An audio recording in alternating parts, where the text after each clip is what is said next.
अल्हम्दुलिल्लाहि नहमदुहु व नस्तईनुहु व नस्तगफिरुह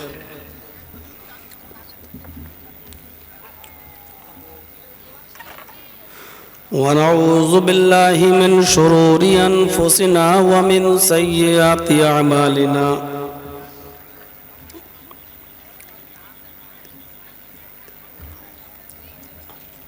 मन यहदिहिल्लाहु फला मुज़िल्ल लहु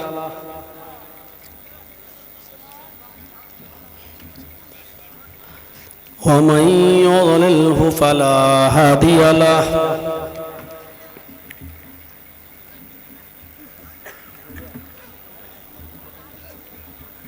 व अशहदु अल्ला इलाहा इल्लल्लाहु वहदहु ला शरीका लहु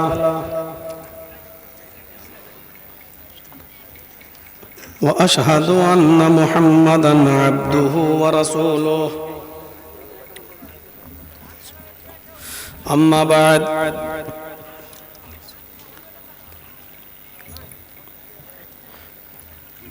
फ़इन्न खैरल हदीस किताबुल्लाह व खैरल हदी हदी मुहम्मदिन सल्लल्लाहु अलैहि वसल्लम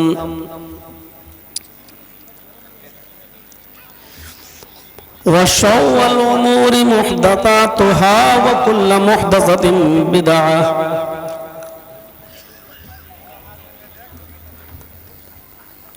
व कुल्लु बिदअतिन ज़लालह व कुल्लु ज़लालतिन फिन्नार।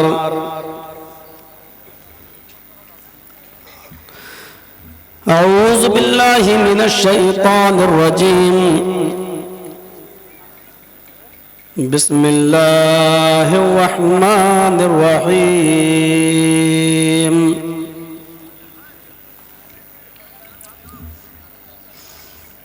इज़ हज़रा याक़ूबल मौत इज़ क़ाल लिबनीही मा तअबुदून मिन बअदी क़ालू नअबुदु इलाहक व इलाह आबाइका इब्राहीम व इस्माईल व इसहाक़ इलाहन वाहिदा व नहनु लहु मुस्लिमून। रब्बि इश्रह ली सदरी व यस्सिर ली अमरी वहलुल उक़दतम मिन लिसानी यफ़क़हू क़ौली।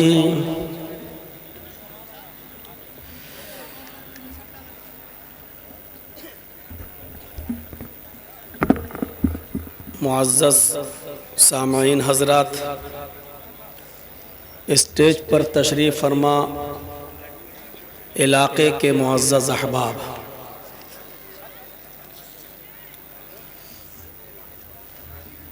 अल्लाह रब्बुल आलमीन का शुक्र है और उसका एहसान अज़ीम है कि उसने हमें और आपको हर साल की तरह इस साल भी प्रोग्राम में एक साथ बैठने की तौफ़ीक़ अता फ़रमाई,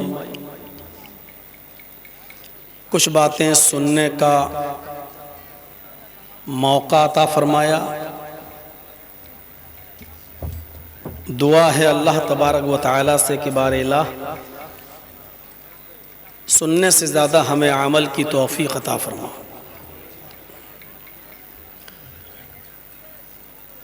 इस वक्त पूरी दुनिया में मुसलमानों के ख़िलाफ़ बिलख़ुसूस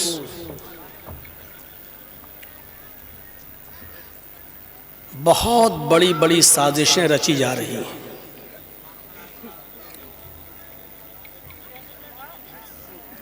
हमारा मुल्क भी उससे बचा हुआ नहीं है।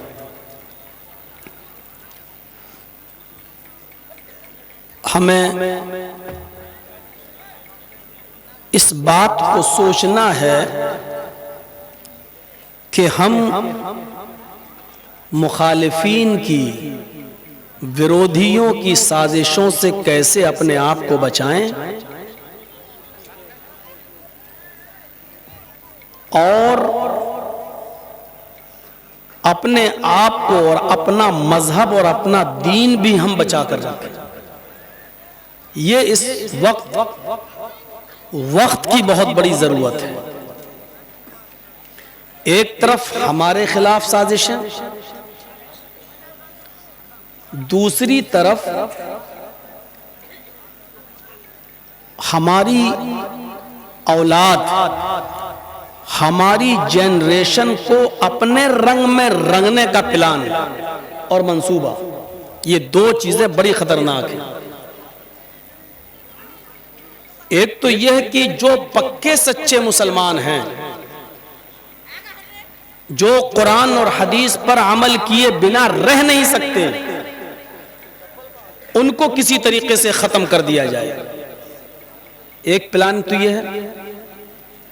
और दूसरा प्लान यह है कि इनकी जो औलादें हैं उनको मारा ना जाए, कत्ल ना किया जाए, बल्कि उनके खिलाफ ऐसे जाल बिछाए जाएं कि ये खुद ऑटोमेटिक उस जाल में फंस जाएं और इनके ऊपर हमारा रंग रंग जाए। मसलन अब प्लान ये हुआ है कि कॉलेजेस और यूनिवर्सिटीज के अंदर मुस्लिम लड़कियों को ज्यादा से ज्यादा एडमिशन दिलाया जाएगा। लड़के तो कहीं पढ़ लेंगे, अब इनको फिक्र हो रही है हमारी लड़कियों की, इसलिए वैकेंसी निकालेंगे, जगह खाली है और जोर दिया जाएगा बेटी पढ़ाओ बेटी बचाओ, इस तरीके के नारे भी लगाए जाएंगे। और यह कहा जाएगा कि किसी भी मजहब की हो वो हमारी बेटी है।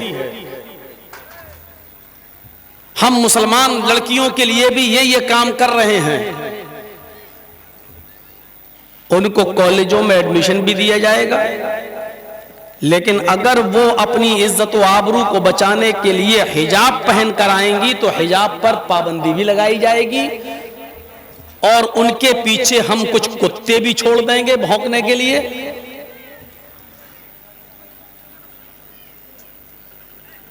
कुछ हद तक इस तरीके से होगा, फिर हर लड़की हिजाब और नकाब से खुद नफरत करेगी।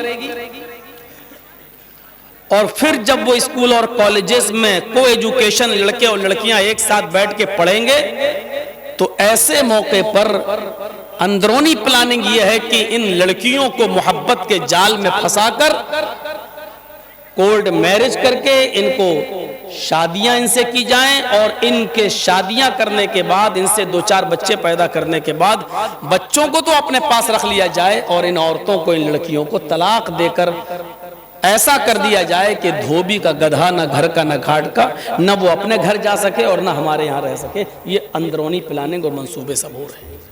ये साजिशों को हमें और आपको समझना होगा।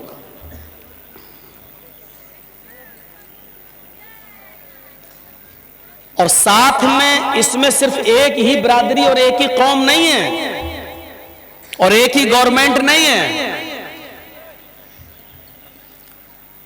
हमारे बच्चों के अकीदे को और ईमान को खराब करने के लिए मिशनरी कॉलेजेस और मिशनरी स्कूल्स खुल गए हैं। कुछ स्कूल कॉन्वेंट का नाम रखे हुए हैं जिनको ईसाई मिशनरियां चला रही हैं और हम आला तालीम के नाम पर, बेहतरीन तालीम के नाम पर, अच्छी एजुकेशन के नाम पर अपने बच्चों को उन स्कूलों में भेजते हैं और उन स्कूलों में हमारे बच्चों के जहन में कैसा जहर घोला जा रहा है इससे हम वाकिफ नहीं हैं। मदरसों में हम अपने बच्चे को पढ़ाना नहीं चाहेंगे और मदरसों में अगर पढ़ा रहे हैं तो हमारे मदरसे वही के वही हैं। वो अपने अंदर जिद्दत नहीं ला रहे हैं, नयापन नहीं ला रहे हैं,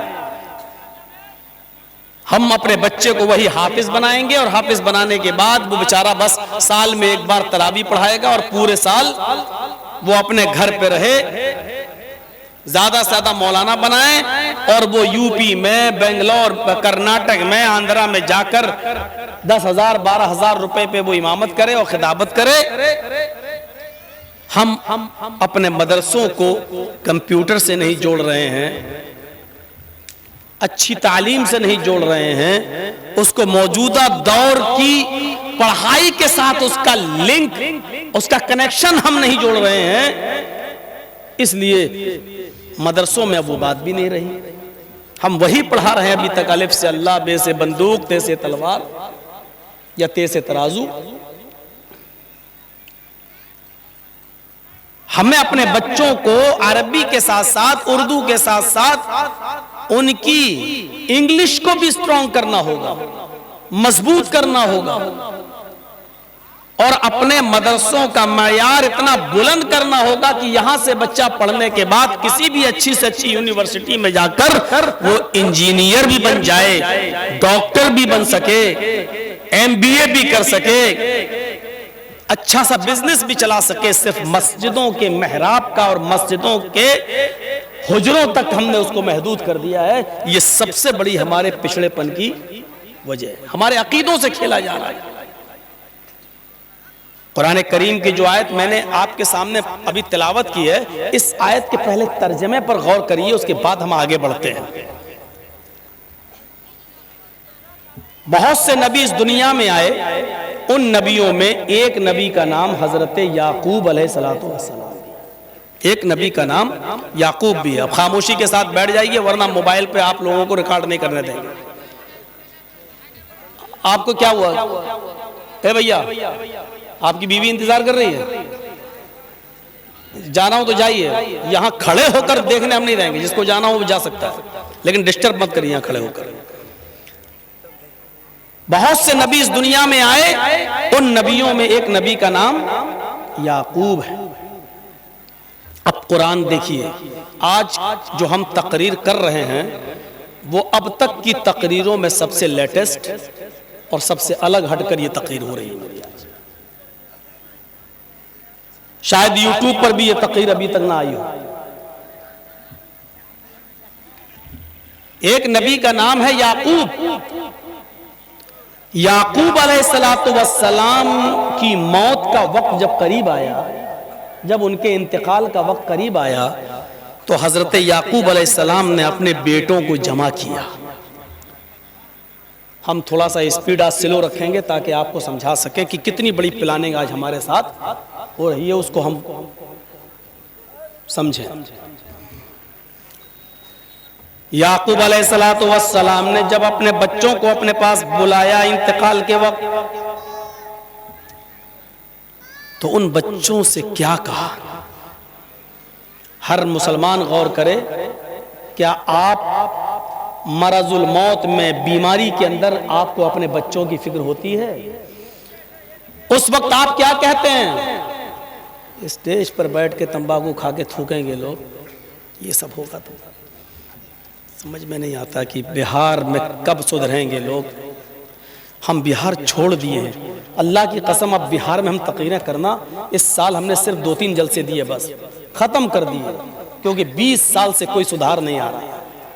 वही स्टेज पर पैंट शर्ट पहन के बैठना, तंबाकू खाना, खैनी खाना, पूरा स्टेज भर जाना, जो बोलने वाला वो भी, जो नहीं है गांव का आदमी, सब स्टेज पे बैठते हैं और वही बात जिससे मना करते वही काम होता चला आ रहा है। और वही रात के 12 और 12:30 और 1 बजे टाइम देना, इन सब चीज़ों से मैं परेशान हो गया हूँ। मैंने बिहार छोड़ दिया, झारखंड छोड़ दिया, मैं अब बंगाल में प्रोग्राम दे रहा हूँ जहाँ 9:30-10 बजे टाइम मिलता, 12 बजे जलसा खत्म, रात सोइए और फजर में जाकर नमाज पढ़िए। इसलिए पूरे साल के जलसे हमने बंगाल में दे रखे हैं।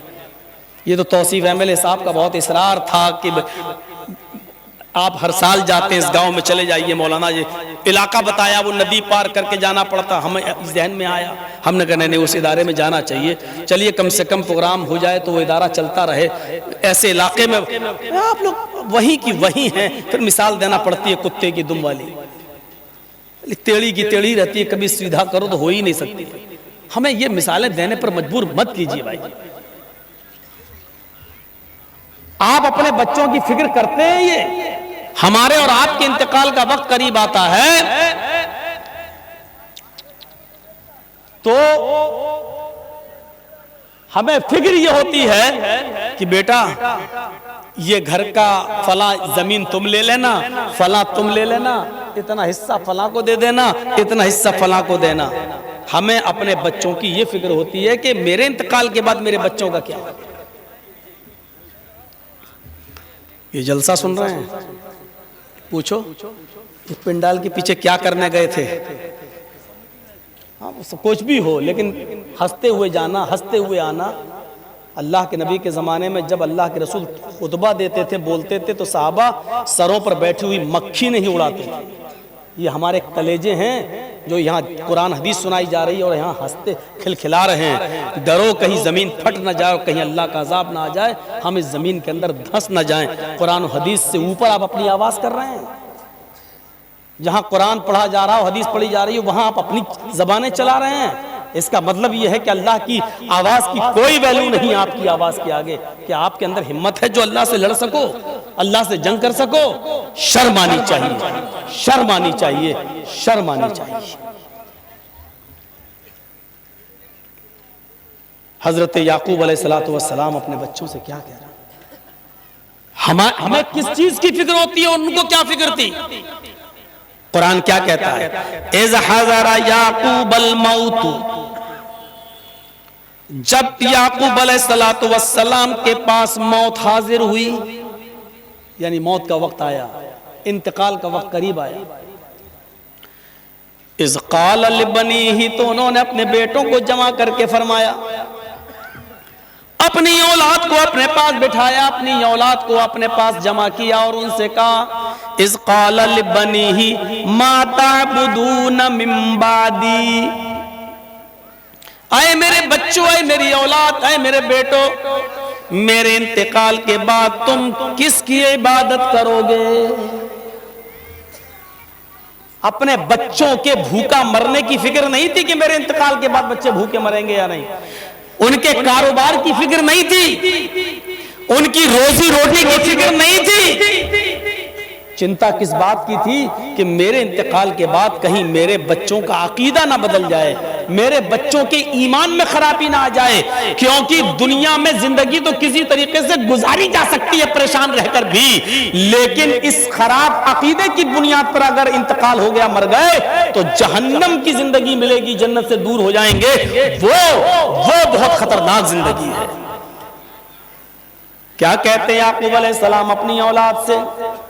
इज़ क़ाल लिबनीही, अपनी औलाद से याकूब अलैहिस्सलाम कहते हैं, मा ताबुदून मिन बादी, मेरे इंतकाल के बाद, इस दुनिया से मेरे रुखसत हो जाने के बाद तुम किसकी इबादत करोगे, किसकी पूजा करोगे, किसकी परस्तिश करोगे, किसकी इबादत करोगे?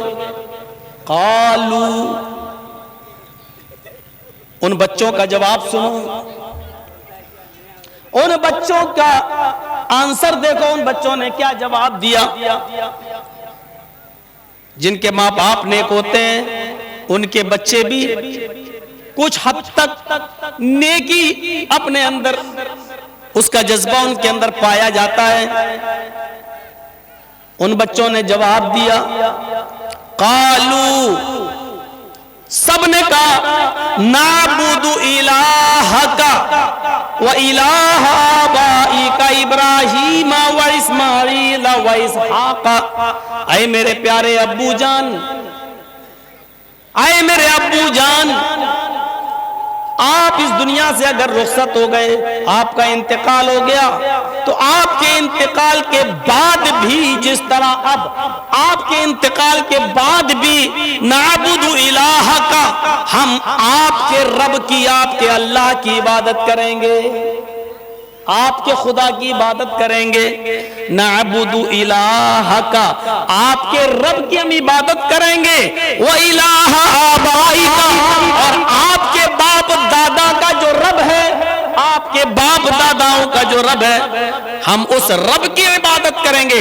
आपके रब की, आपके बाप, आपके आबा अजदाद के अल्लाह की, माबूद की इबादत करेंगे। इब्राहीम, इस्माइल और इसहाक अलैहिस्सलाम के रब की, यानी जो इब्राहिम का रब है, जो आपका रब है, और जो आपके बाप इब्राहिम का रब है, इस्माइल का रब है, इसहाक का रब है, हम उस रब की इबादत करेंगे। आप इस बात से बेफिक्र रहें कि आपके इंतकाल के बाद आपकी औलाद मुशरिक हो जाएगी, शिर्क में मुब्तला हो जाएगी। नहीं, अगर आप इस दुनिया से रुखसत भी हो गए तो हम आपके रब की, आपके आबा अजदाद, आपके बाप दादा के रब की, यानी इब्राहीम, इस्माइल और इसहाक अलैहिस्सलाम के खुदा की, उनके माबूद की इबादत करेंगे। इलाहु वाहिदा, इसलिए कि इन सब का एक ही माबूद है और वो है अल्लाह। हम उसी की इबादत करेंगे। वन्नहनु लहू मुस्लिमून, और हम सब उसी के सामने अपने आप को सरेंडर करेंगे, हम सब उसी के सामने आत्मसमर्पण करेंगे।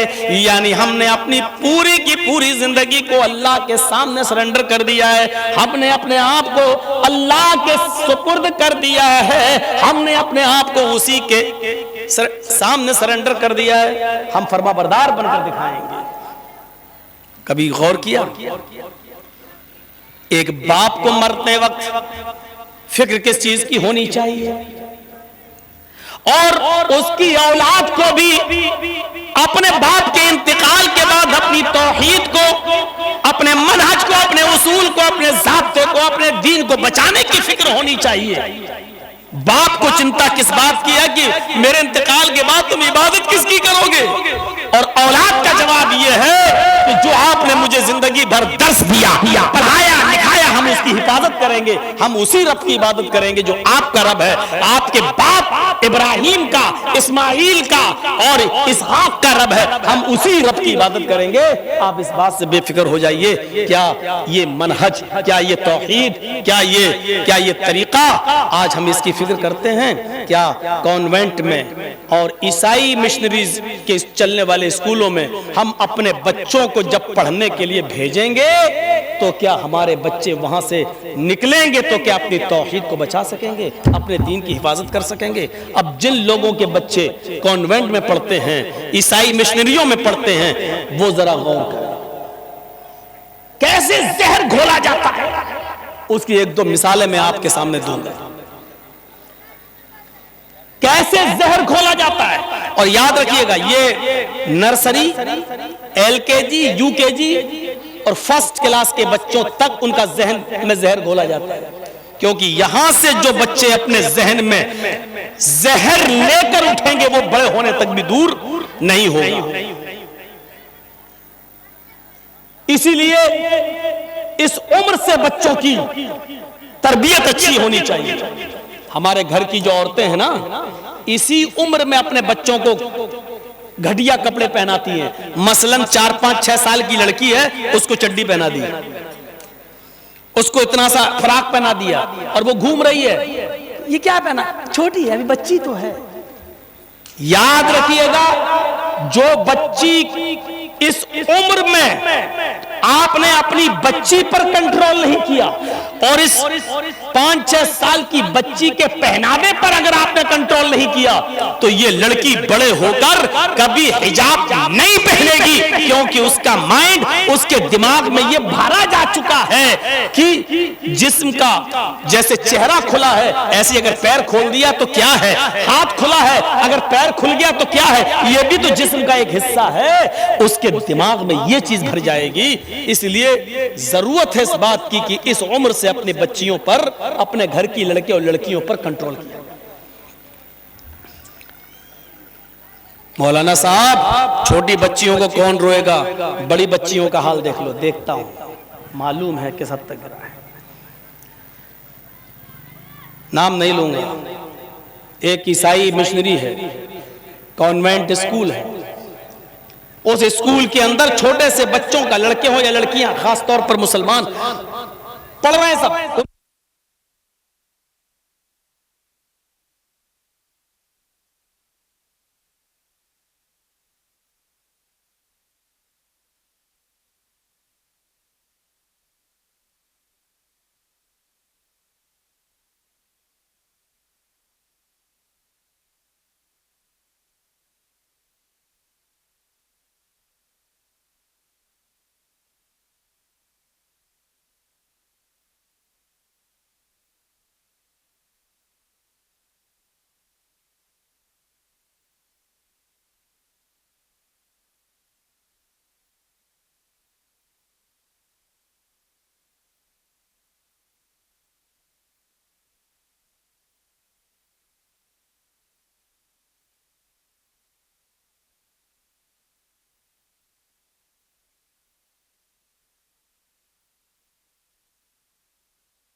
हाँ।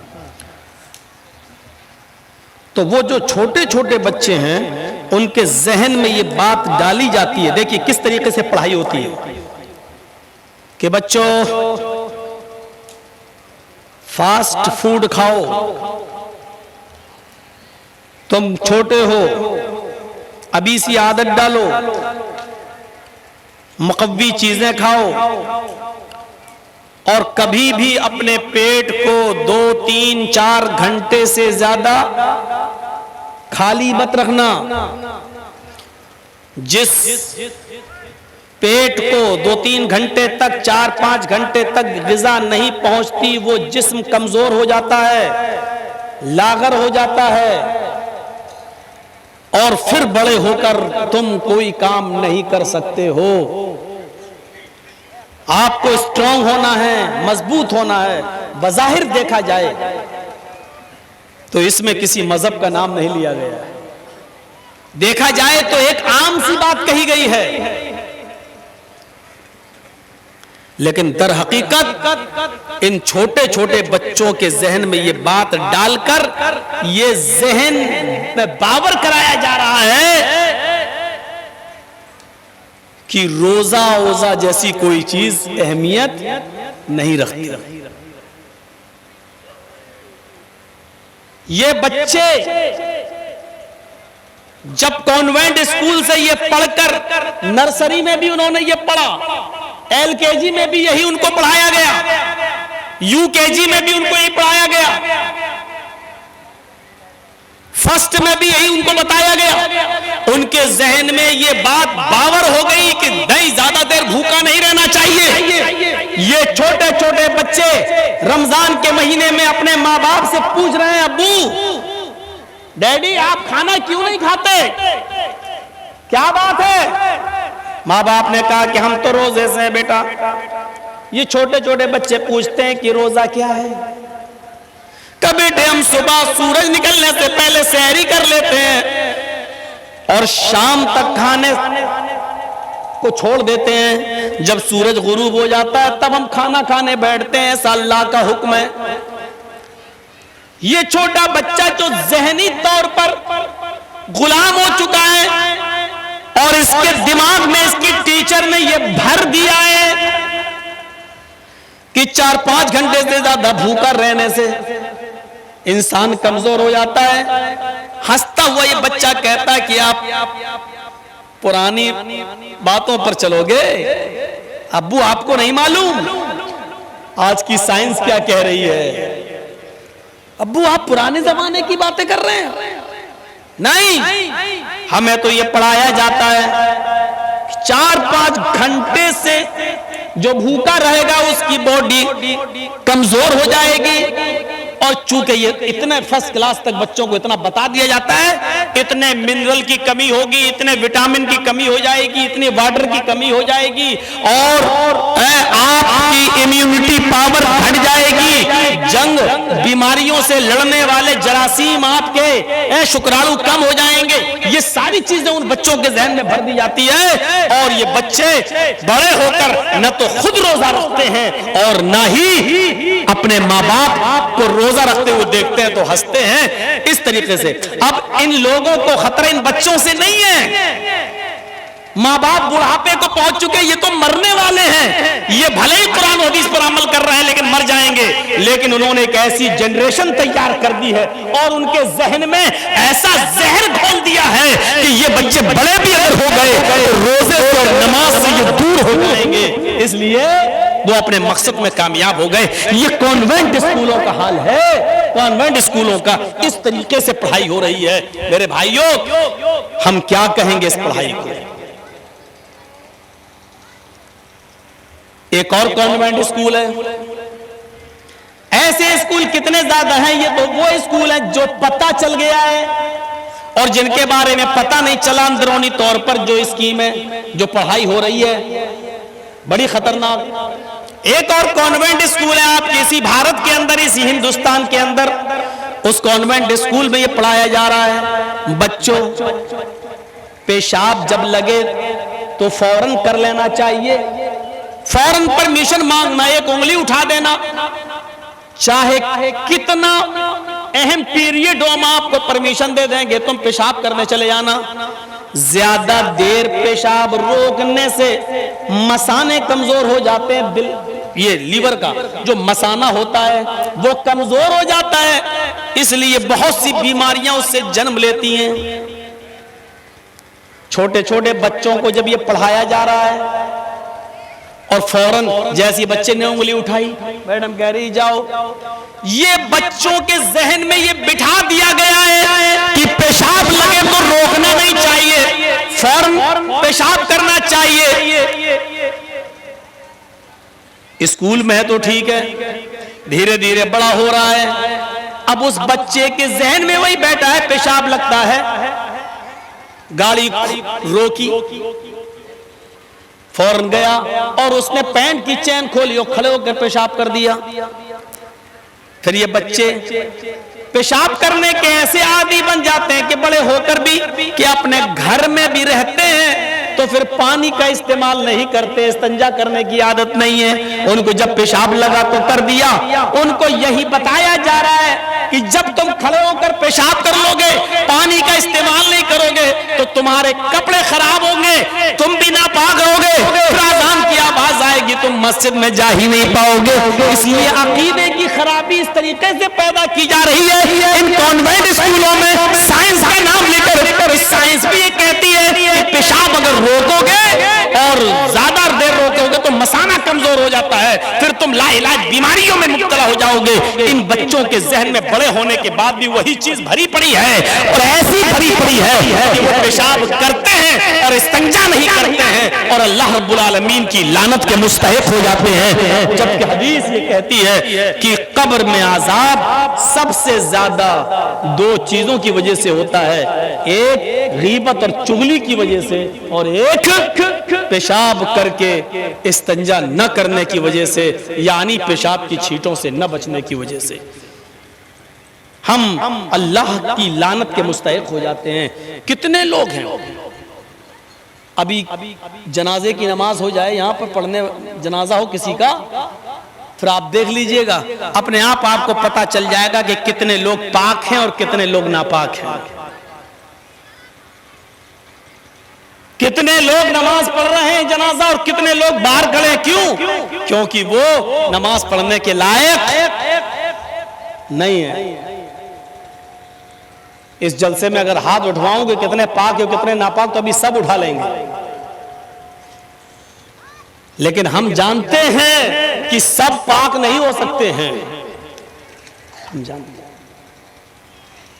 इस तरीके से जहन खराब किया जा रहा है कॉन्वेंट स्कूलों के अंदर, और ये साजिश है मुसलमानों के बच्चों को इस्लाम से दूर करने की। और हम आला तालीम के चक्कर में, मेरा बेटा कहां पढ़ रहा, कॉन्वेंट में पढ़ रहा, अच्छे स्कूल में पढ़ रहा, इंग्लिश मीडियम स्कूल में पढ़ रहा, लेकिन हम इन साजिशों को समझ नहीं पा रहे। बेटा आके बताता, पापा आज मैडम ने ये पढ़ाया कि ज्यादा देर पेशाब को अगर रोकेंगे तो मसाना कमजोर होता है, और बाप समझ रहा वाह मेरा बेटा कितनी अच्छी साइंस पढ़ रहा है, मैडम उसको मेडिकल बायो पढ़ा रही है, मैडम उसको बतला रही है कि ये कितनी अच्छी है, लेकिन उसके पीछे उसको ये नहीं मालूम कि साजिश क्या रची गई है। इन मुसलमान बच्चों के जहन में अभी से ये बात डाल दी जाए ताकि बड़े होने तक पेशाब लगते ही फौरन पेशाब कर लें, ये पानी का इंतजार न करें, क्योंकि इनके जहन में ये बैठा रहेगा कि पेशाब अगर रोकेंगे पानी के इंतजार तक, तब तक तो हमारा कहीं मसाना कमजोर ना हो जाए। इसलिए वो बेचारे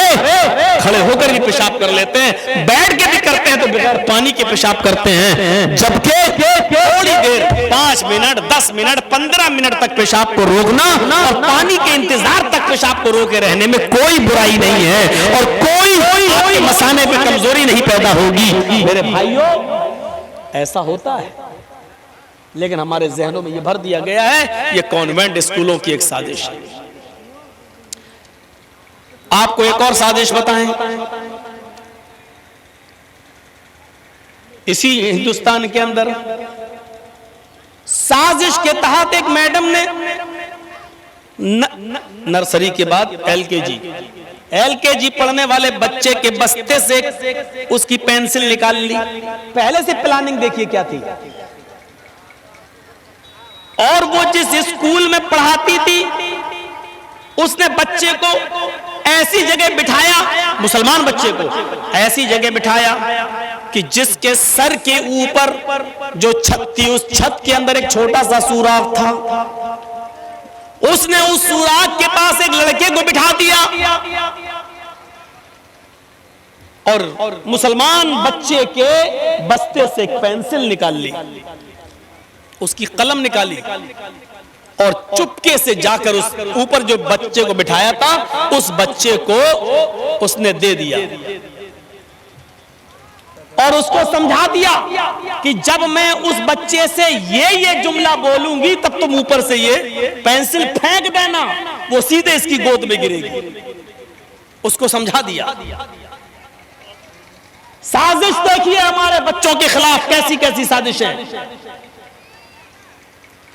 थोड़ी देर के बाद उसने ऑर्डर दिया, बच्चों चलो लिखो, मैं ब्लैक बोर्ड पे कुछ लिखती हूं, तुम इसको अपनी अपनी कॉपी में लिखो, नोटबुक में लिखो। ये बच्चा बस्ता टटोलता है, बैग देखता है उसमें पेंसिल नहीं है। मैडम कहती है क्या हुआ, तुम कैसे बैठे? कहा मैम मेरी पेंसिल गायब हो गई, दिख नहीं रही है। मैम ने कहा अच्छा तुम्हारा नाम क्या है? कहा मोहम्मद अनीस। अच्छा अच्छा अच्छा मोमडन होगा, अच्छा तुम अपने अल्लाह से मदद मांगो, तुम ये दुआ करो क्या अल्लाह मुझे पेंसिल दे दे। देखिए जहन देखिए, वो बच्चा चूंकि घर पे यही सीखा था, फौरन उसने कहा अल्लाह पेंसिल दे दे, अल्लाह हमें पढ़ लिख कर बड़ा आदमी बनना, अल्लाह मुझे पेंसिल दे दे। उसने एक बार कहा पेंसिल नहीं मिली, उसने 2 बार कहा पेंसिल नहीं मिली, उसने 3 बार कहा पेंसिल नहीं मिली, उससे 4थी बार कहलवाया पेंसिल नहीं मिली, 5वीं बार कहलवाया उससे पेंसिल नहीं मिली, 6ठी बार मैडम ने कहा बेटा ऐसा है अब तुम ये कहो हाय जीसस, हाय मसीह, हाय ईसा, मेरी पेंसिल खो गई है, तुम मुझे मेरी पेंसिल दे दो। छोटा सा बच्चा, वो क्या जानता बेचारा जीसस कौन है। उसने कहा हाय जीसस मेरी पेंसिल खो गई, मुझे पेंसिल दे दो, मुझे पढ़ लिख कर बड़ा आदमी बनना है। जैसे ही उसने ये जुमला कहा, इसी जुमले पर ऊपर वाले लड़के को ऑर्डर था कि जब ये बच्चा ये बोले तो सुराख से पेंसिल फेंक देना, पेंसिल उसकी गोद में गिरेगी।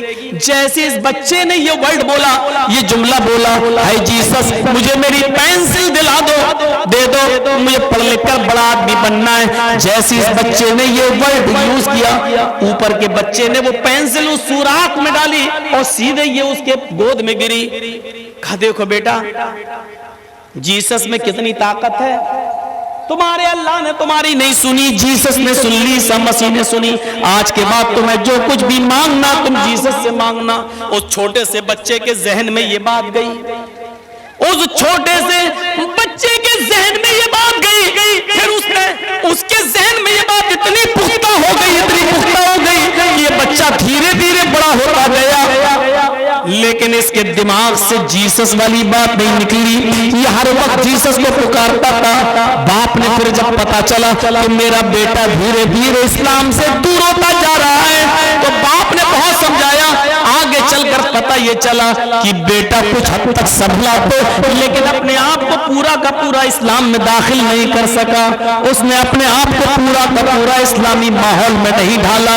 ये कॉन्वेंट स्कूल में ईसाई मिशनरियों की ये साजिश है, इस तरीके से हमारे अकीदे को ये खराब करते हैं। इन तमाम चीजों को सोचने के बाद अब जरा नजर दौड़ाओ, इन तमाम चीजों को सोचने के बाद अब जरा नजर दौड़ाओ मेरे प्यारे साथियों। याकूब अलैहिस्सलाम ने इंतकाल के वक्त अपनी औलाद को जमा करके क्या कहा था? इज हज़रा याकूब अल मौत इज क़ाल लिबनीही मा ताबुदून मिन बादी। आए मेरे बेटो मेरी हड्डियां कमजोर हो चुकी हैं, आए मेरे बेटो मैं बुढ़ापे को पहुंच चुका हूं, आए मेरे बेटो मुझे बहुत सी बीमारियों ने घेर लिया है, आए मेरे बेटो मेरे पास कब मलकुल मौत आ जाए, आए मेरे बेटो मेरा इंतकाल कब हो जाए, पता नहीं कि मैं अपने रब के के पास कब चला जाऊं, जाने से पहले मैं तुमसे कुछ कहना चाहता हूं। ये बताओ है मेरे बेटो, मेरे इंतकाल के बाद तुम किसकी इबादत करोगे? और मेरे बच्चों, मेरे इंतकाल के बाद तुम किसकी पूजा करोगे, किसकी इबादत करोगे? गौर करो, एक बाप को इंतकाल से पहले अपने बच्चों की फिक्र हो रही है। ऐसा ना हो कि मेरी औलाद मेरे इंतकाल के बाद रास्ते से भटक जाए, कहीं ऐसा ना हो ये कुफ्र और शिर्क की दलदल में चली जाए, कहीं ऐसा ना हो कि मेरी औलाद बदअकीदा हो जाए। हर मुसलमान को यहां गौर करना चाहिए, आप अपनी जिंदगी जी चुके जितनी जीना थी, चंद सालों के बाद हमारा हश्र वही होगा, कब्र के पास पहुंचना। लेकिन आपके जो छोटे छोटे बच्चे हैं उनके बारे में आपने क्या सोचा है? क्या कॉन्वेंट स्कूल में पढ़ाने के बाद कभी आपका इंतकाल हो गया तो क्या आपकी औलाद आपकी कब्र पे जाकर क्या ये दुआ कर सकती है कि रब्बिग़फिरली व लिवालिदैया, अल्लाह मुझे बख्श दे और मेरे माँ बाप को बख्श दे? क्या आपने ये दुआ सिखलाई अपने बच्चे को? क्या ये दुआ याद कराई अपनी औलाद को? क्या उसको दीन की तालीम दी? क्या उसको दीन से जोड़ा? आपने तो अच्छी एजुकेशन के लिए वो पढ़ाई कि आगे चलकर ये बच्चा बजाय पढ़ने लिखने के और बजाय अपने बाप की खिदमत करने के, मेरे भाइयों, वो आप ही को पहचानने से इनकार करने लगता है। शायद आपको मालूम ना हो, आपको इसी बिहार का एक वाकया बताता हूं, आपकी सरजमीन का वाकया बताता हूं, और ये वाकया पटना की सरजमीन का बतलाता हूं। आज से कोई तकरीबन 20-22 साल पहले की बात मैं आपके सामने रखता हूं। एक बहुत ही गरीब धोबी, कपड़ा धुलने वाला, जो दूसरों के कपड़े धुल धुल कर पैसा कमाता था और अपने घर का गुजर बसर करता था। लेकिन उसने अपने बच्चे को अच्छी तालीम देने के सिलसिले में, अपने बच्चे को पढ़ाने लिखाने के चक्कर में उसने अपने दिन रात एक कर दिया और अपने छोटे से बच्चे का नाम पटना के कॉन्वेंट स्कूल में लिखा दिया। बच्चा धीरे धीरे बढ़ता गया, पढ़ता गया और अच्छी तालीम हासिल करने के बाद उसने किसी तरीके से इंटर कर लिया। English medium school, convent school से पढ़ने के बाद चूंकि वो धोबी एक मिनिस्टर के कपड़े भी धोता था, इसलिए मिनिस्टर से उसके किसी तरीके से अच्छे ताल्लुकात हो गए और उसने मिनिस्टर से सिफारिश करके अपने बच्चे की आला तालीम के लिए गुजारिश करके उसको लंदन भिजवा दिया। मोहल्ले में बड़ा शौक था, खुश था, एक धोबी का बेटा, वाह धोबी की किस्मत देखो। धोबी ने क्या अपने बच्चे को पढ़ाया, धोबी का बेटा तो आज लंदन में ऑक्सफोर्ड यूनिवर्सिटी में पढ़ रहा है।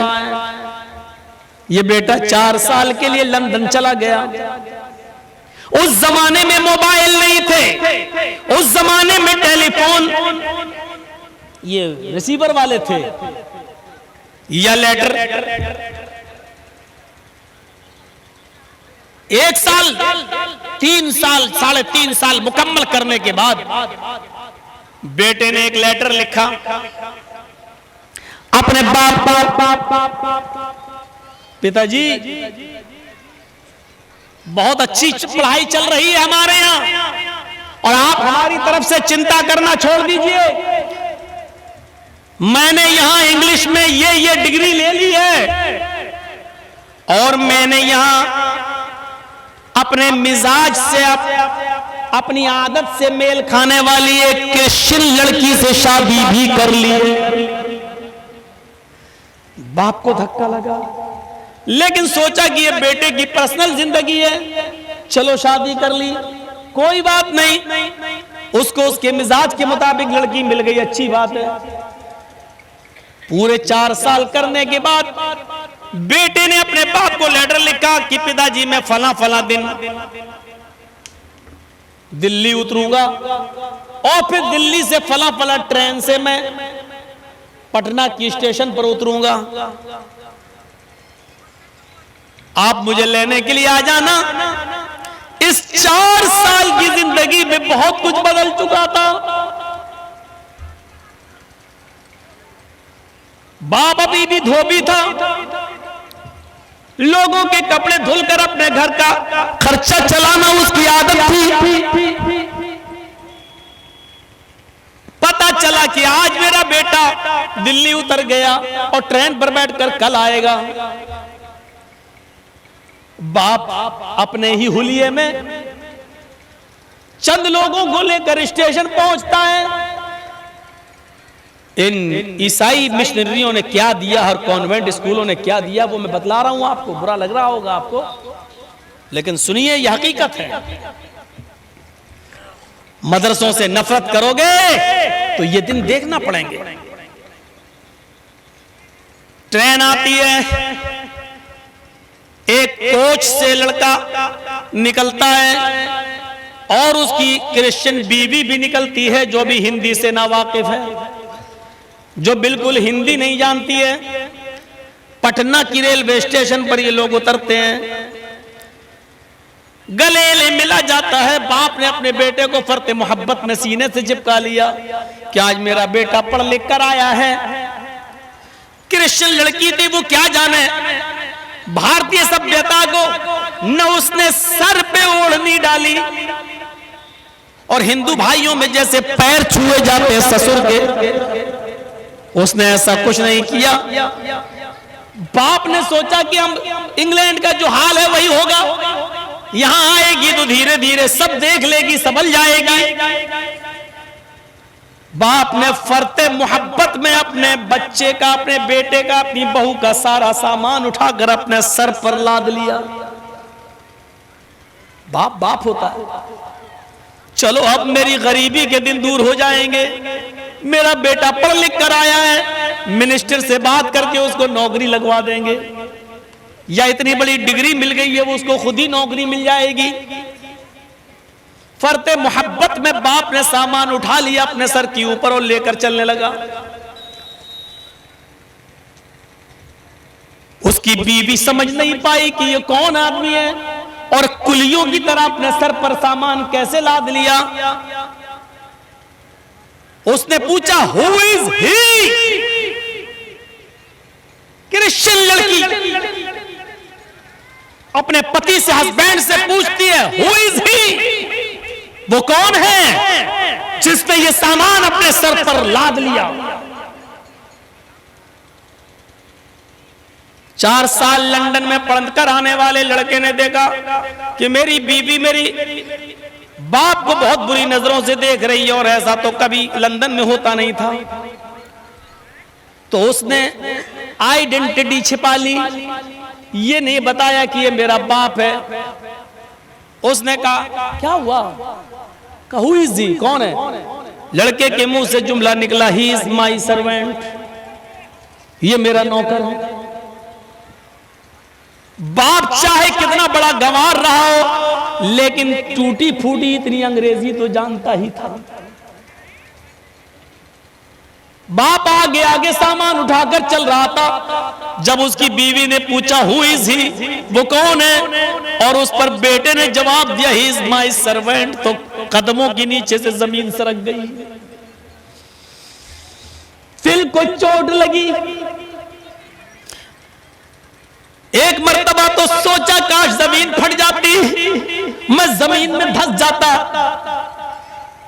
क्या यही दिन देखने के लिए अपने बच्चे को कॉन्वेंट में डाला था? क्या यही दिन देखने के लिए मैंने मिनिस्टर से सिफारिश करके मैंने लंदन पढ़ने के लिए भेजा था? और क्या लंदन में 4 साल रहने के बाद पढ़ाएगा? बेटे ने जो जवाब दिया उस पर बाप को इतना सदमा नहीं हुआ जितना सदमा फ्यूचर को लेकर, मुस्तकबिल को लेकर होने लगा कि अब मेरी जिंदगी तो चंद दिनों की है। ये अंग्रेज औरत जो मेरे घर में आ गई, इससे जो बच्चे पैदा होंगे उन बच्चों का क्या होगा? मेरे मरने के बाद मेरी बीवी को भी अपनी मां समझेगा या नहीं समझेगा? ये औरत उसको अपनी सास मानेगी या ना मानेगी? इधर मैं मर गया तो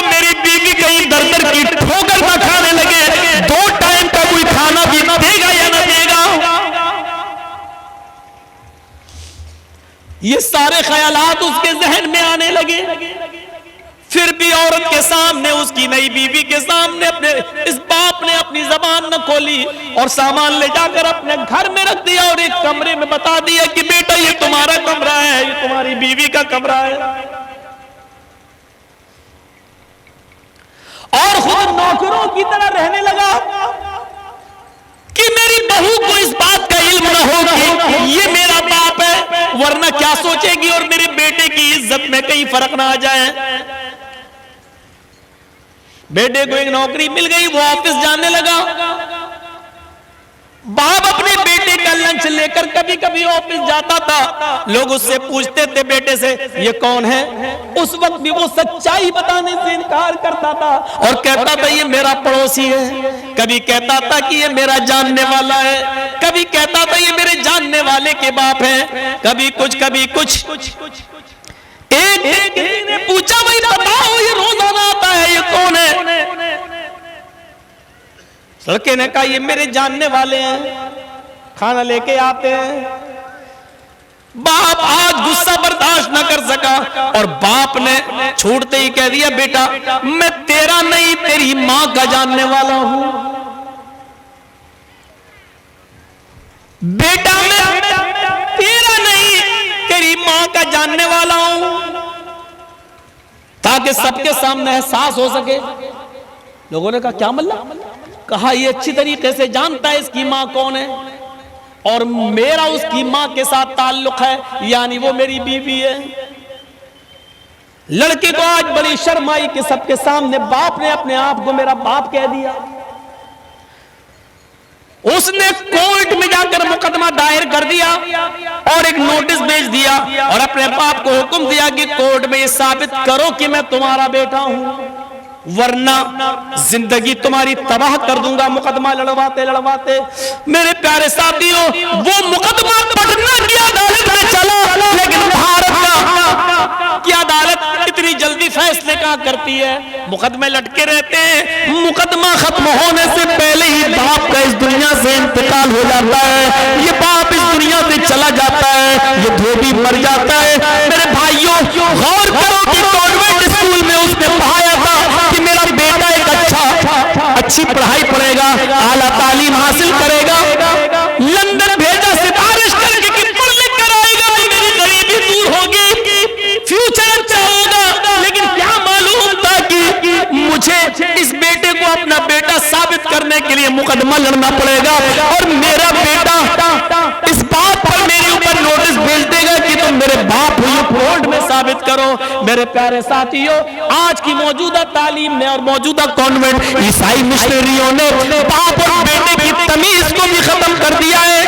गौर करो वो अमेरिका और गौर करो वो लंदन, जहां आज भी जब किसी के घर में बच्चा पैदा होता है तो बाप जल्दी से यकीन नहीं करता कि ये मेरा ही बेटा या किसी दूसरे का। जहां आवारा नस्लों की भरमार हो, जहां शादी से पहले लड़कियां माएं बनती हो, जहां जिस्म को अपनी प्रॉपर्टी समझा जाता हो, कोई जरूरी नहीं कि शादी के बाद पति इस्तेमाल करे। मेरी बॉडी मेरी जिस्म मेरी मर्जी का नारा लगता हो कि ये मेरा है, मेरा जिस्म है, मैं जहां चाहूं इस्तेमाल करूं।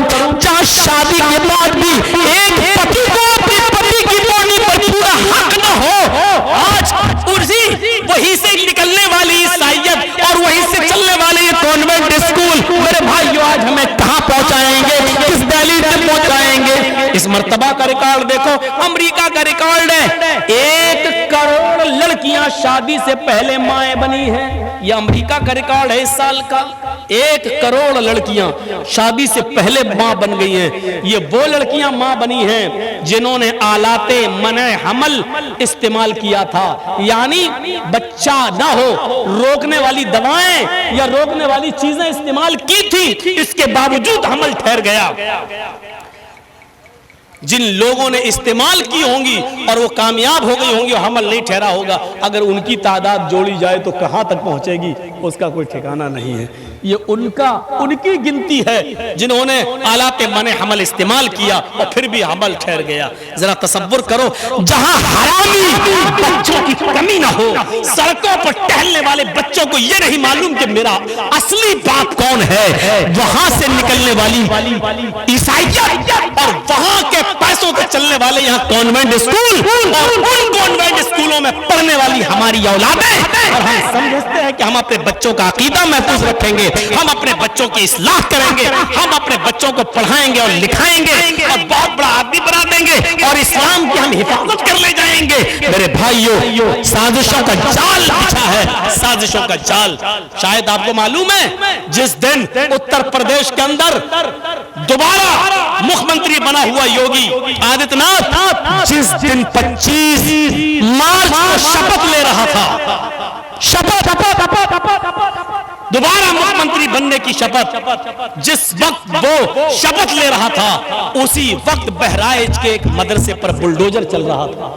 जरा तसव्वुर करेंगे आप, हमारे खिलाफ कितनी साजिशें हो रही हैं, हमारे खिलाफ कितनी प्लानिंग हो रही है। हमारी लड़कियों को कॉलेज और यूनिवर्सिटी में जगह पढ़ाने के नाम पर दी जा रही है और कहा जा रहा है कि पढ़ो, लड़कियों को पढ़ाओ अपनी, लेकिन अंदरूनी साजिश ये है कि इन बच्चियों को अपने घर की बहू बनाओ, 2-4 बच्चे पैदा करके इन लड़कियों को तलाक दो, भगाओ और बच्चों को अपना लो। मेरे भाइयों, इन साजिशों को कौन बेनकाब करेगा और कौन समझेगा?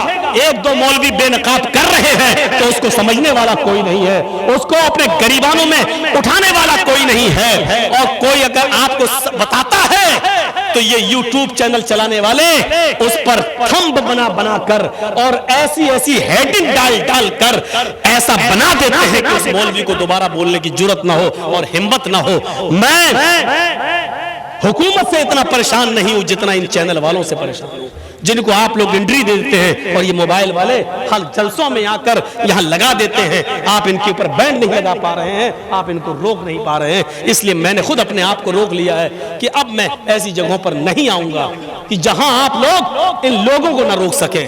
ये अपनी इनकम के चक्कर में, आज देखिए एक YouTube चैनल पर मेरी तकरीर आई,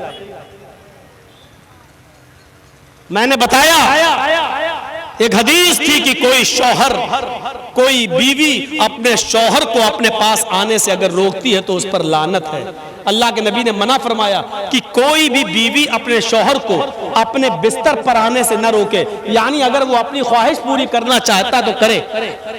इनने थंब बनाया उस पर, उसमें एक लड़का और लड़की को साथ में सुलाया, लिटाया और उस पर हेडिंग डाली कि अपने पति को हम बिस्तरी से रोकने वाली औरत का अंजाम। अरे मेरे भाइयों, चलो ठीक है, हम बिस्तरी से रोकने वाली का अंजाम लिख दो, लेकिन लड़के और लड़की का फोटो बनाना और उसको सुलाना, ये हम बनाना जरूरी था। एक साथ लिटाना और आधे नंगे कपड़ों में ये थंब बनाना जरूरी था। क्या इन तस्वीरों के जरिए आप जो पैसा कमा रहे हैं, क्या ये हराम नहीं है आपके लिए? जायज तो यह भी नहीं है कि आप अपने मोबाइलों में मौलाना जर्जीस साहब की सेल्फी लें। चलते वक्त एक साहब हमारी फोटो ले रहे हैं, तकरीर के बाद अपने मोबाइलों में ले रहे हैं। इस्लाम इतनी इजाजत नहीं देता है। तकरीर हो रही है, चलो बन गई, रिकॉर्ड हो गई, यूट्यूब पे डल गई, पूरी दुनिया ने सुन ली, चलो एक जरूरत पूरी हो रही है, लेकिन आप मोबाइलों में फिर सेल्फी लें, अपने साथ रखें, ये इस्लाम नहीं है।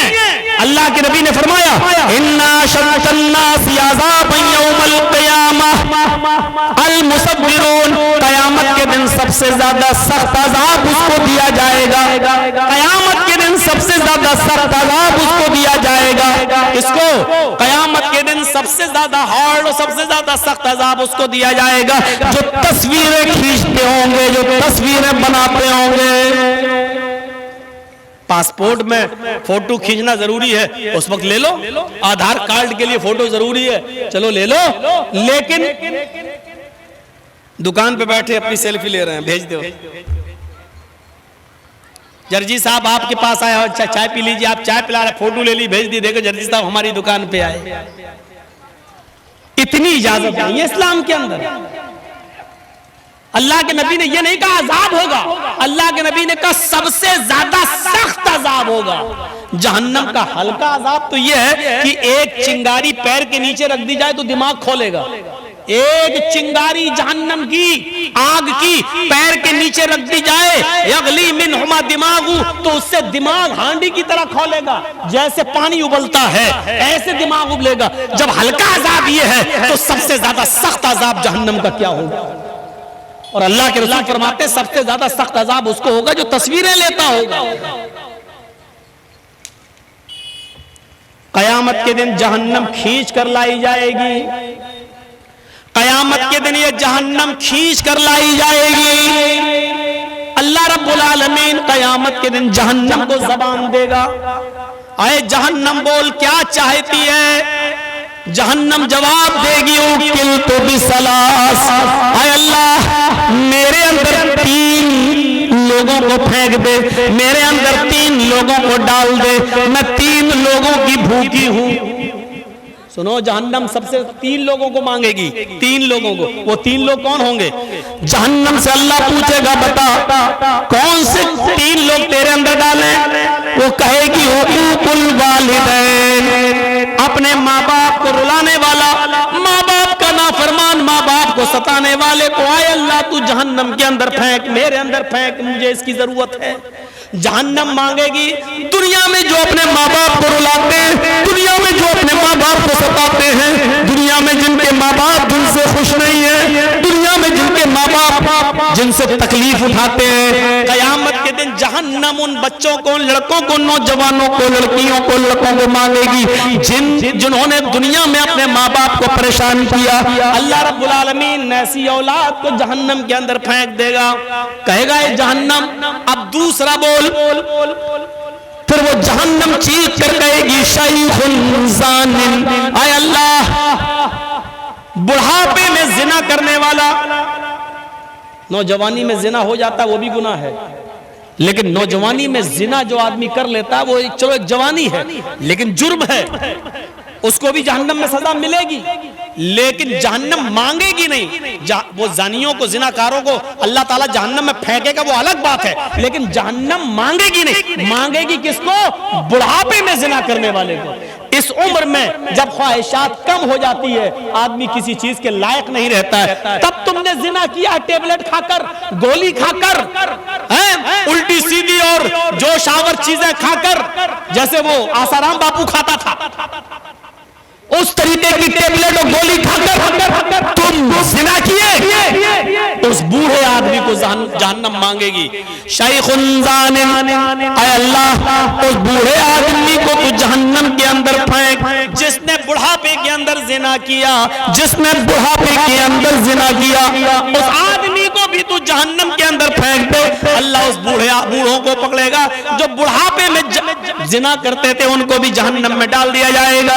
फिर अल्लाह कहेगा बोल तीसरा शख्स कौन है? जहन्नम चीख कर कहेगी अल मुसव्विरून, फोटो खींचने वाले, तस्वीर बनाने वालों को अल्लाह तू जहन्नम के अंदर फेंक।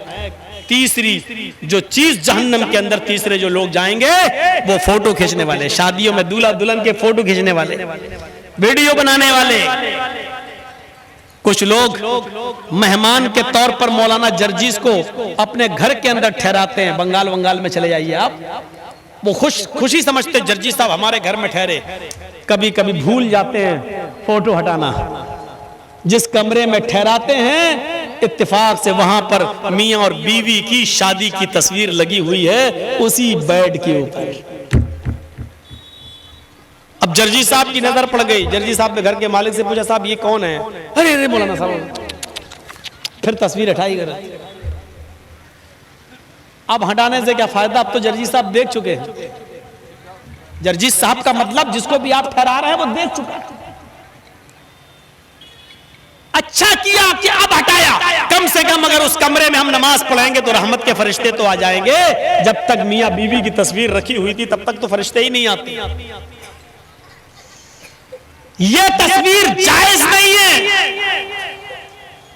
शादियों की लोग वीडियो बनाते हैं, निकाह की भी वीडियो बन रही है। मौलाना जर्जी साहब निकाह पढ़ाने पहुंचे, उनकी भी वीडियो बन रही है। मौलाना ये नहीं कह सकते हैं वीडियो मत बनाओ। हराम काम हो रहे हैं शादी। तो अल मुसव्विरून, तस्वीर खींचने वाले, तस्वीर बनाने वालों को जहन्नम में मेरे अंदर डाल, तो अल्लाह रब्बुल आलमीन इनको जहन्नम के अंदर डालेगा। सीखो, उस बाप से पूछो बेचारा जो इस दुनिया से चला गया, ये कॉन्वेंट स्कूलों ने दिया जो हमारे खिलाफ एक साजिश हो रही है। याद रखो, फिर कुरान की उसी आयत को हम उठा रहे हैं, माता बुदून मिन बादी, मेरे बाप तुम किसकी इबादत करोगे? अपनी औलाद को दीन से जोड़ो। याद रखना, दुनिया में तो तुम अपने बच्चों को आग से बचा लोगे, लेकिन कयामत के दिन जहन्नम की आग से बचाना बहुत जरूरी है। मैं तुम्हें एक सच्चा वाकया बताऊं। अली मियां नदवी रहमतुल्लाही रहमतन वासिया, बहुत बड़ी शख्सियत गुजरे हमारे हिंदुस्तान के अंदर। अबुल हसन अली मियां नदवी रहमतुल्लाह अलैह, उन्होंने एक तकरीर के अंदर चश्मदीद वाकया बयान किया था। वो बयान कर रहे थे एक जलसे के अंदर कि लखनऊ में एक इजलास था, अली मियां नदवी जैसी शख्सियत इस बात को बयान कर रही है। क्या करूं बेटा, चाय पी लूं? हमारे हाथ में दे रहे हैं, लीजिए भाई 50, 20, 70 रुपए। अली मियां नदवी जैसी शख्सियत क्या कह रही, सुनिए। वो कहते हैं कि लखनऊ में एक जलसा था, उस जलसे के अंदर बहुत भीड़ थी, लेडीज का भी इंतजाम था, पर्दे के अंदर लेडीज भी आई हुई थी। मुकर्रिरीन की, खतीबों की तकरीर बहुत अच्छी चल रही थी, लोग सुन रहे थे कान लगाकर, बड़े गौर से कान लगाकर सुन रहे थे। लेकिन औरतों के पिंडाल में औरतों की नजर पड़ती है एक ऐसी औरत के ऊपर जो तकरीर को अच्छी तरीके से नहीं सुन रही है, उसकी पेशानी पर पसीना है, वो कभी इधर देखती है कभी उधर देखती है। लेकिन चूंकि वो औरतों के साथ जिस बस पर बैठकर आई थी या जिस गाड़ी पर आई थी, उस गाड़ी पर ही वो जाती, इसलिए वो उस मजबूरी में बैठी हुई थी। वो तकरीर उलमा की अच्छी तरीके से नहीं सुन रही है, उसकी पेशानी पर पसीना है। कुछ औरतों ने उससे पूछा, मेरी बहन तुम्हें क्या परेशानी है? इतनी अच्छी तकरीर हो रही है मौलाना की और तुम इधर उधर देख रही हो, तुम इधर उधर झांक रही हो, तुम कभी इधर कभी उधर, और पेशानी पर पसीना है, तुम परेशान लग रही हो, क्या परेशानी है? उसने कहा कुछ नहीं, ठीक है। फिर औरतों ने कुछ मजीद इसरार किया, क्या बात है, पेट में दर्द है, बेचैनी है, कोई परेशानी हो तो बताओ, इतना बड़ा इज्तिमा हो रहा है, यहाँ मेडिकल कैंप भी लगा हुआ, अगर कोई परेशानी हो तो बताओ, तुम्हें दवा दिला दी जाए। उसने कहा मेरी बहनों बात ये नहीं है, सुनिए। उसने क्या कहा? उसने कहा मेरी बहनों बात ये नहीं है, बात दरअसल ये है कि मुझे ये नहीं मालूम था कि ये जलसा इतनी देर तक चलेगा। मैं अपने एक छोटे से बच्चे को घर में छोड़कर आई हूं, लेकिन जिस कमरे में मेरा बच्चा सो रहा है उसी बिस्तर पर मैं माचिस दिया सलाई भूल आई हूं। कभी कभी जब लाइट चली जाती तो मैं माचिस से मोमबत्ती जला लेती या चिराग जला लेती, वो इस बिस्तर पर रह गई है। मुझे ये डर लग रहा है कहीं मेरे बच्चे की आंख अगर खुल गई, उस बच्चे ने कहीं माचिस उठा ली और उसकी तीली जलाई और वो अगर बिस्तर पे गिर गई या उसके कपड़े पे गिर गई तो मेरे बच्चे का क्या होगा? मुझे अपने बच्चे की फिक्र लगी हुई है। उन औरतों ने पूछा, बहन तुम्हारे बच्चे की उम्र कितनी है? उसने कहा 2.5 साल। औरतों ने हंसते हुए कहा, 2.5 साल का बच्चा न सही से उड़ सकता है, न सही से चल सकता है, न सही से वो पानी का गिलास उठा सकता है, लोटा उठा सकता है, माचिस उठाकर तोड़ तो सकता है, लेकिन माचिस की दिया सलाई निकाल कर नहीं जला सकता है। तुम खाम खा डर रही हो। हम तो समझे 5-6 साल का बच्चा होगा, 2.5 साल का बच्चा है, तुम्हें इतनी दूर की ये ख्याल कैसे आ गया कि वो माच जलाएगा, बिस्तर पे गिर गई या कपड़े पे, इतना लंबा सोच रही हो तुम? इस औरत ने जवाब दिया, हाँ तुम ऐसा कह सकती हो, तुम ऐसा सोच सकती हो, तुम ऐसा इसलिए कह रही हो क्योंकि बिस्तर पर तुम्हारा बेटा नहीं है, मैं ऐसा इसलिए डर रही हूं कि उस बिस्तर पर मेरा बच्चा है। उस औरत ने कहा कि तुम ऐसा इसलिए कह रही हो क्योंकि वो तुम्हारा बेटा नहीं है, और मैं इसलिए डर रही हूं क्योंकि वो मेरा बेटा है। मैं अपने बेटे को जितना जानती हूं उतना तुम नहीं जानती। बहरहाल गाड़ी तो तभी गई जब जलसा खत्म हो गया। ये औरत कुछ नहीं सुन पाई कि क्या बोले हैं मौलाना, क्या बोले हैं, किस पर अमल करना किस पर नहीं करना। जैसी आवाज आई जल्दी आओ गाड़ी जा रही है, ये बस में बैठी, जिस सवारी पर सारी गांव की औरतें आई थी उसी बस पर ये बैठ जाती है, और जब घर पहुंचती है तो जो जो ख्यालात इसके जहन में थे वो सब कुछ हो चुका था। वो बच्चा उठ भी चुका था, वो बच्चा माचिस की उठा भी चुका था, माचिस से तीली निकाल भी चुका था, माचिस पर रगड़ भी चुका था, और जलती हुई वो तीली बिस्तर पर गिर भी चुकी थी, और बिस्तर के साथ साथ पूरा घर जलकर राख हो चुका था, और उसमें बच्चा भी जलकर राख हो चुका था। इस पूरे वाक़े को बताने का मेरा सिर्फ एक ही मकसद है नौजवानों और बुजुर्गों, जितना हम अपने बच्चों के लिए दुनिया की आग से डरते हैं कि मेरा बच्चा ये ना कर ले, माचिस ना उठा ले, हम इन चीजों को अपने बच्चों से दूर रखते हैं। लाइटर दूर रखते हैं, हम माचिस दूर रखते हैं, चिराग दूर रखते हैं ताकि बच्चे का हाथ वहां तक न पहुंचे। जितने हम दुनिया की आग से बचाने की फिक्र करते हैं अपने बच्चों को, अगर जहन्नम की आग से बचाने की भी उतनी फिक्र कर लें तो याद रखो कोई भी अपने बच्चों को कॉन्वेंट स्कूल में पढ़ाकर अपने बच्चों का अकीदा खराब न करे, क्योंकि कॉन्वेंट स्कूल में पढ़ाने के बाद ये बच्चा न अपनी माँ को पहचान रहा है, न अपने बाप को पहचान रहा है, न अपने रब को पहचान रहा है, न अपने दीन को पहचान रहा है, बल्कि इन सब लोगों को भूलकर वो जहन्नम के करीब जा रहा है। ये हमें सोचना होगा, अपनी आने वाली नस्ल के लिए हमें सोचना होगा, अपने अकीदे की हिफाजत हमें और आपको करना होगी। तरबियत दो अपने बच्चे को उस सहाबिया की तरह जिसके घर में एक बच्चा पैदा होता है, छोटा बच्चा, सहाबिया कहती हैं मेरे घर में जब एक छोटा सा बच्चा आया, एक मेहमान आया मेरे घर में, उस बच्चे माँ का किरदार देखो।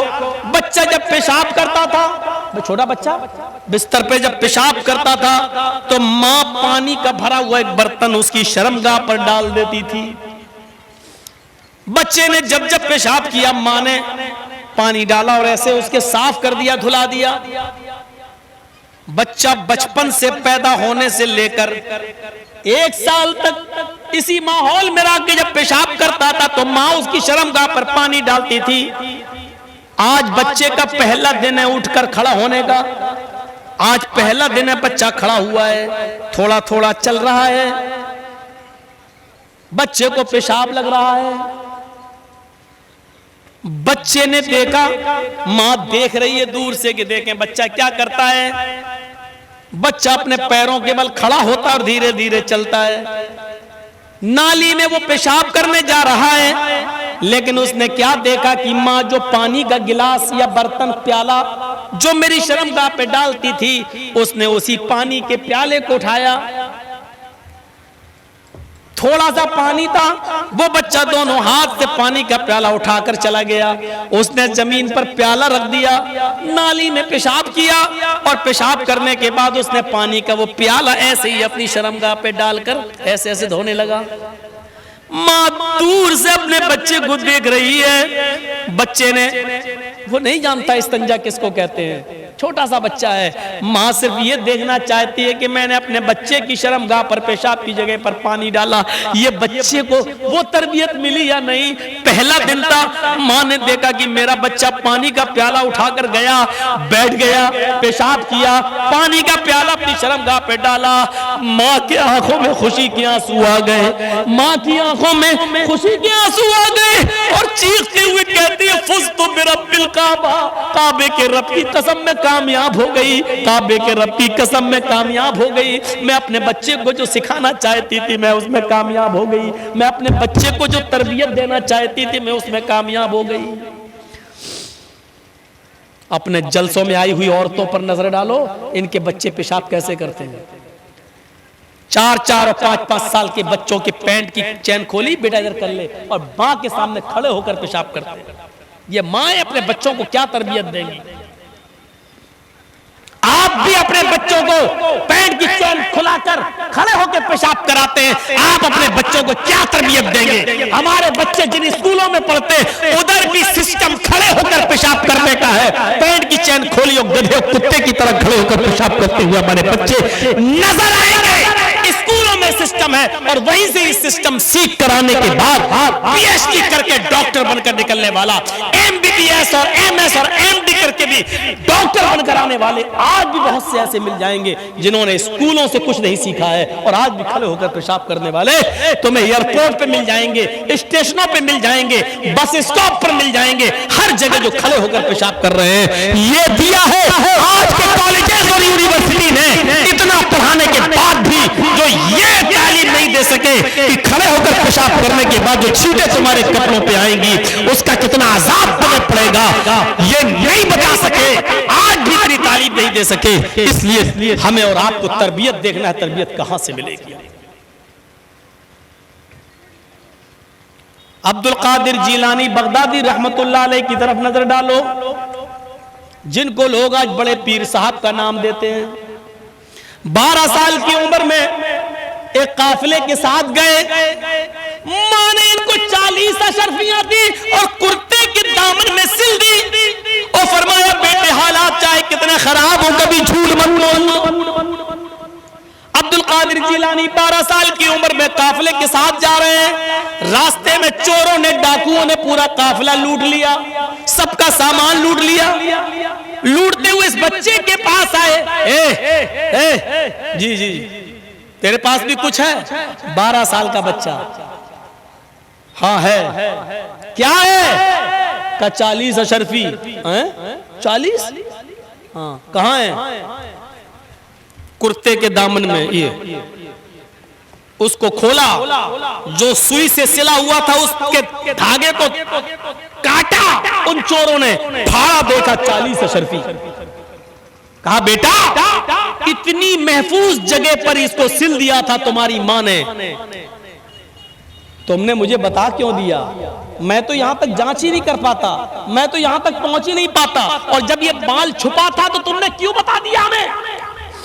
फरमाया कि मेरी मां ने मुझे चलते वक्त नसीहत की थी कि बेटे हालात चाहे कितने खराब हो लेकिन कभी झूठ मत बोलना। मैंने अपनी मां का कहना माना है, आप इनको लेना चाहे ले लें, लेकिन मैं अपनी मां की नाफरमानी नहीं कर सकता। इस बात का चोरों पर इतना गहरा असर हुआ, इतना गहरा असर हुआ कि उन तमाम चोरों ने अपने सरदार को बुलाया और तमाम डाकुओं को इकट्ठा करके पूरी बात बताई।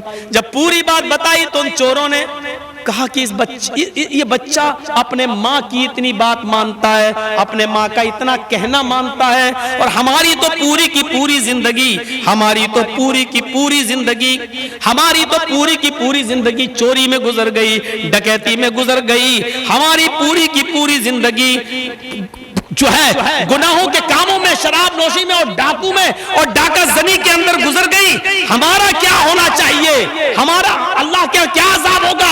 ये सारी बातें उन चोरों ने आपस में की और फिर कहा कि सबका सामान लूटा हुआ वापस कर दो और अल्लाह ताला से आज ही तौबा करो। चोरों ने उसी दिन तौबा की, सबका लूटा हुआ सामान वापस कर दिया। कहा ये बच्चा जब मेरी बात मानता अपनी माँ का, और हमें अपने रब की नाफरमानी करने से फुर्सत नहीं मिलती। सब चोरों का ने सामान लौटा दिया, इस एक बच्चे के सच बोलने की वजह से सबका सामान मिल गया और उन चोरों, गुंडाखों को हिदायत भी मिल गई। माएं इस तरीके से तरबियत दिया करती थी अपनी औलाद को। माँ इस तरीके से तरबियत दिया करती थी अपनी औलाद को। आज की माएँ क्या तरबियत देती हैं आपको मालूम होना चाहिए, और अगर ना मालूम हो तो सुन लो। सुल्तान डाकू को, इसी हिंदुस्तान में डाकू गुजरा सुल्तान डाकू को जब फांसी के तख्ते पे लटकाया जा रहा था तो उससे पूछा जा रहा था कि बताओ तुम्हारी आखिरी ख्वाहिश क्या है, तुम्हारी आखिरी तमन्ना क्या है।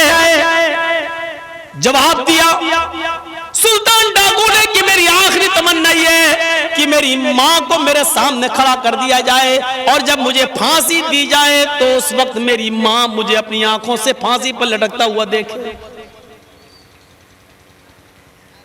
उसकी ये ख्वाहिश पूरी की गई। माँ ने बहुत मना किया कि मैं अपने बेटे को फांसी पे लटकता हुआ नहीं देख सकता। कहा माँ अगर तेरे बेटे की ख्वाहिश ये है तो तुझे अपने बेटे की ख्वाहिश पूरी करना चाहिए। माँ सामने आ गई। कहा बेटे तुझे फांसी दी जा रही है और तूने ये शर्त लगा दी कि मेरी माँ मुझे देखे। माँ अपने बच्चे के हाथ में पैर में खरोंच बर्दाश्त नहीं करती है, फांसी कैसे बर्दाश्त कर लेगी। क्यों तू मुझे जीते जी मारने के लिए अपने सामने खड़ा कर दिया। उसने कहा जल्लादो, आए जल्लाद, अब अगर कोई और ख्वाहिश मेरी पूरी कर सकते हो तो बताओ। कहा कोई और भी ख्वाहिश है। कहा एक और है। कहा क्या है। कहा कि मेरे साथ साथ अगर हो सके तो मेरी मां को भी फांसी दे दो। कहा ये क्या बात है।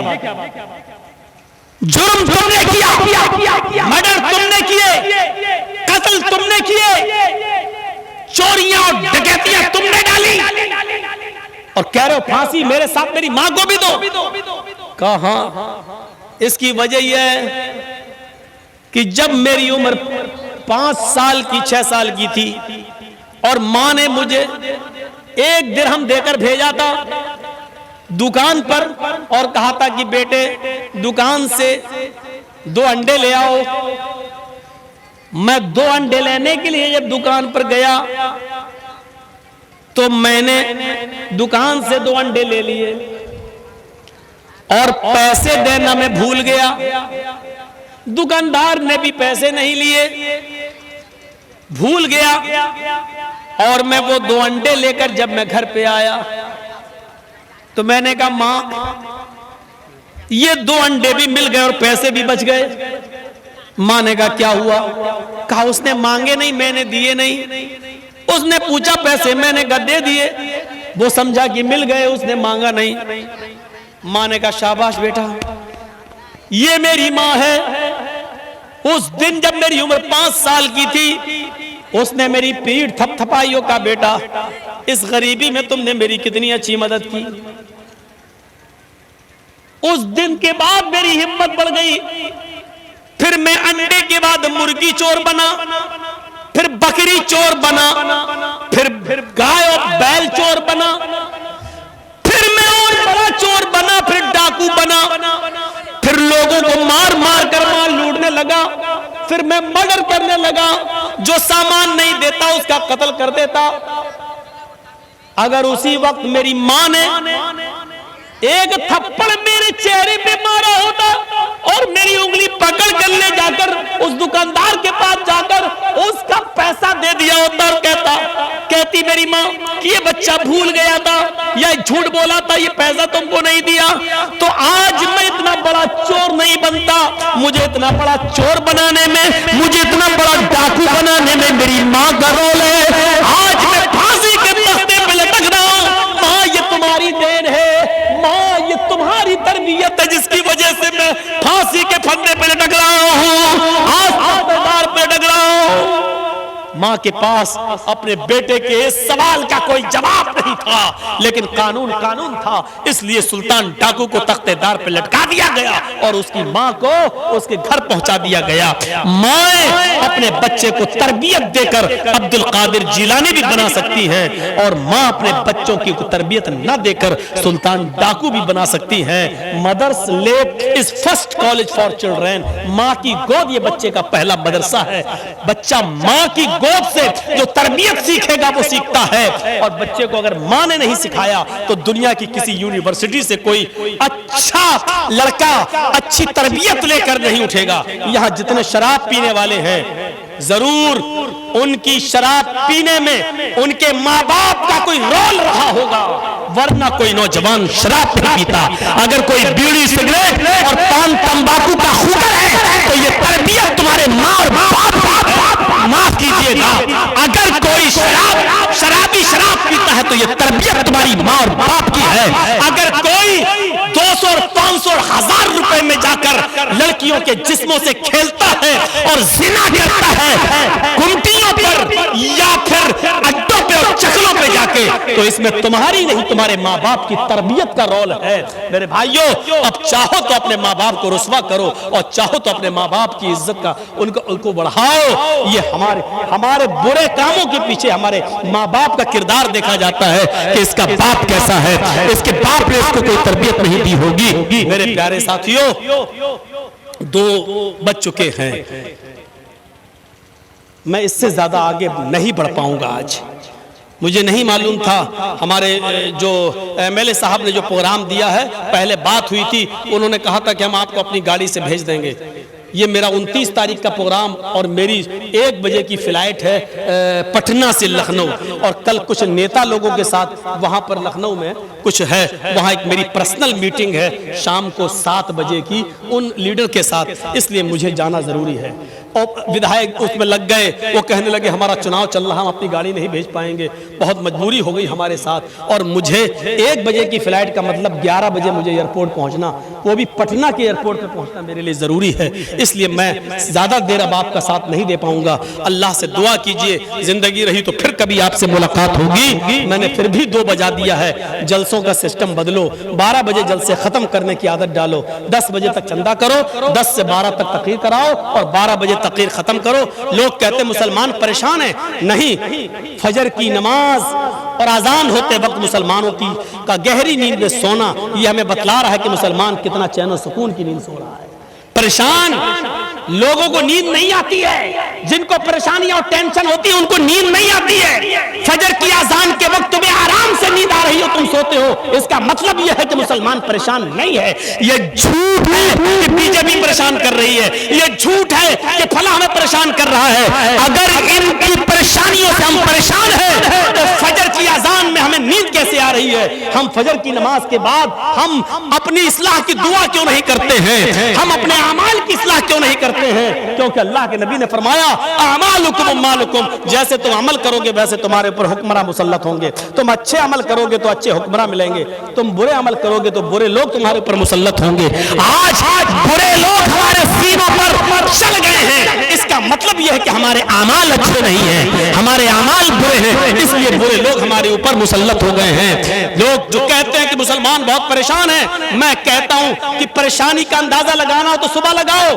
फजर की अजान के वक्त चैन की नींद सोने वाला मुसलमान परेशान नहीं है, वो आराम की नींद सो रहा है। परेशान वो होता है जिसकी रातों की नींद उड़ जाए, परेशान वो होता है जिसको नींद ना आए, जिसको बेचैनी हो। आपकी नींद बता रही है, फजर में आपकी मस्जिदें बता रही हैं कि आप परेशान नहीं, आप बहुत खुश हैं। मेरे भाइयों, अपनी परेशानी है तो जाहिर करो, मस्जिद में आओ और दुआ मांगो कि अल्लाह हमारी इस्लाह फरमा दे, हमारे हालात अच्छे कर दे, अल्लाह हमारे ऊपर से बुरे हुक्मरानों का साया उठा ले। ये दुआ मांगो मेरे भाइयों, तब अल्लाह रब्बुल आलमीन हमारी सुनेगा।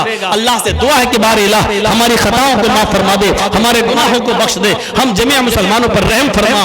बारे इलाह हमें अपनी औलाद की इस्लाह करने की तौफीक अता फरमा। जब तक तू हमें जिंदा रख, इस्लाम पे जिंदा रखना।